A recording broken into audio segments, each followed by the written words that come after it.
Hello, welcome to Progressive Perspective. I'm in a very special episode. I'm here with Colin Cash. Uh, he's going to tell us about Sober Squad, going to tell us about reservation. I met you, what was it, earlier in late 2019. We were at, what was that pizza place?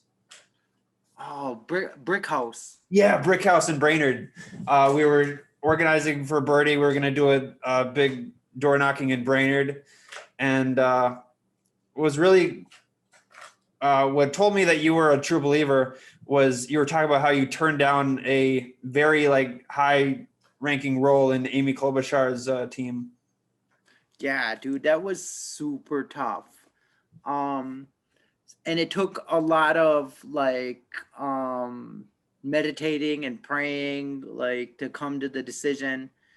Okay, so I know that politics is a game of favors, tit for tat. You do this for me, I'll do that for you, and building social capital and favors is like how you play the game of politics. And sometimes you give favors to somebody that you may not like in return for a favor that later on in your back pocket you may use when you have certain agendas or whatever. So I understand sometimes how the game is played. And I started doing organizing for Bernie Sanders and started catching a lot of attention for it in the Native community. And the chief of my tribe called me into her office with a bunch of other people that are pretty high ranking officials, and basically flat out asked me if I would take this job and organize for Amy Klobuchar. And my first instinct was to not respond, and my first instinct was to say no. But the more I thought about it, I was almost convincing myself to do it. Like it was okay, so this is a very powerful person asking me to do a favor for her and her friend, because she's close personal friends with Amy. And it would have been a nice favor for future references for my community work, for whatever it is, to say, hey, I need a favor from you now. Like it would have been nice to have that favor reciprocated had I taken that job. And not only that, but it was paying me way more than what I was getting paid to do what I was doing for Bernie Sanders. I was in it for Bernie Sanders. I was in it because my heart was in it. I believed in it, and I still believe in it. I believe in it.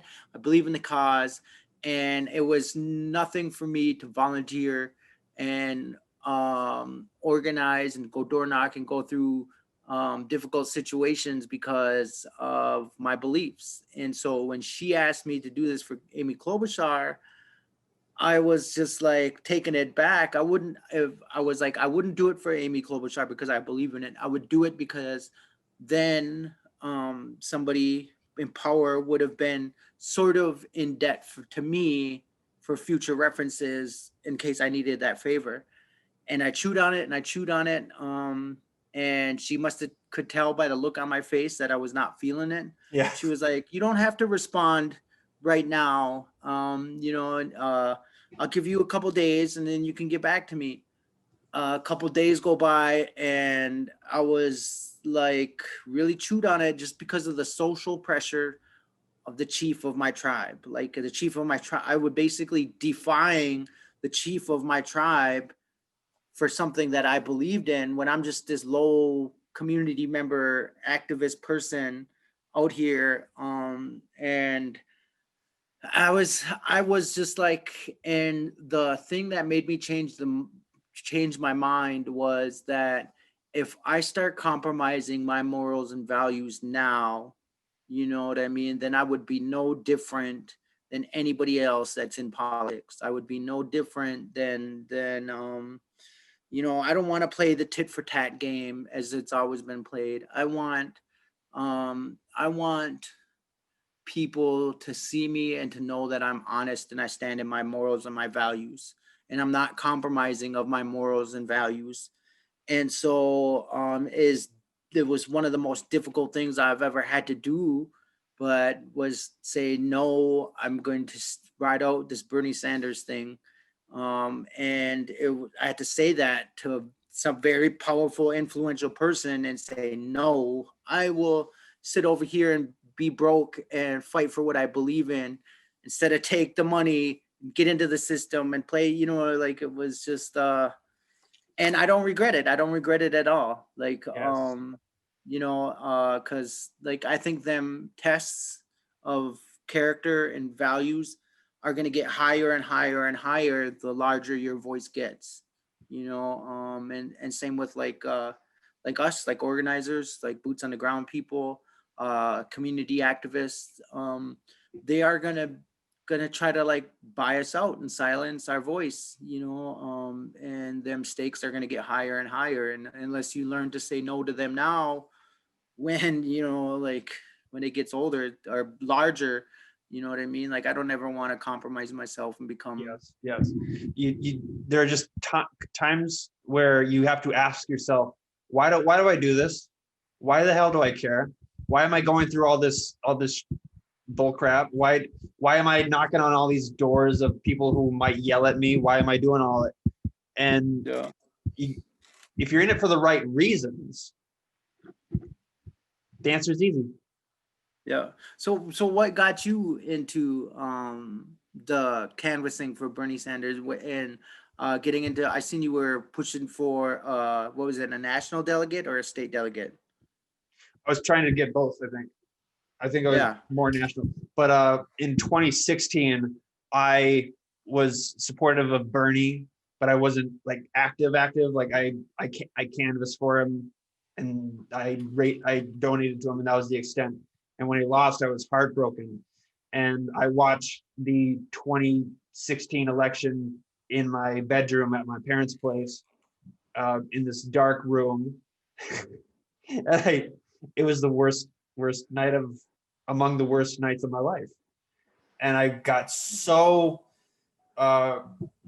downtrodden, and I got really sick, and I thought I was on my deathbed. Like I thought I was dying. I was like, oh my God, Donald Trump's gonna get president and I'm gonna just die here. This sucks. I got better. But after all that, I turned out to be more of a patriot than I was prior to 2016. And my convictions only got stronger. And so when 2020 came around, I was like, I'm gonna kick ass. I'm gonna do all this shit. Yeah. Dude, I was so first of all, James Clyburn takes more money from the private insurance companies and medical companies than any other politician in the United States. James Clyburn does. And James Clyburn single-handedly handed Joe Biden the presidency. He gave him the South. You know what I mean? Like, and so Bernie Sanders won Iowa. Bernie Sanders won Nevada. Like Bernie Sanders, Bernie Sanders took second in Iowa, won Nevada, started winning these, early states, won like four out of the five or three out of the four, or whatever it was early on.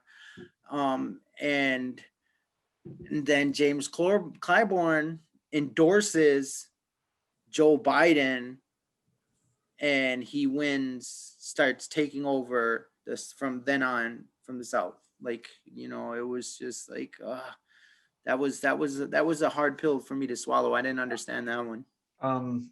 James Clyburn believes in moderation. He believes in slow, eventual change, and I believe in great change. I believe in kicking the door down and taking the change, and he just does.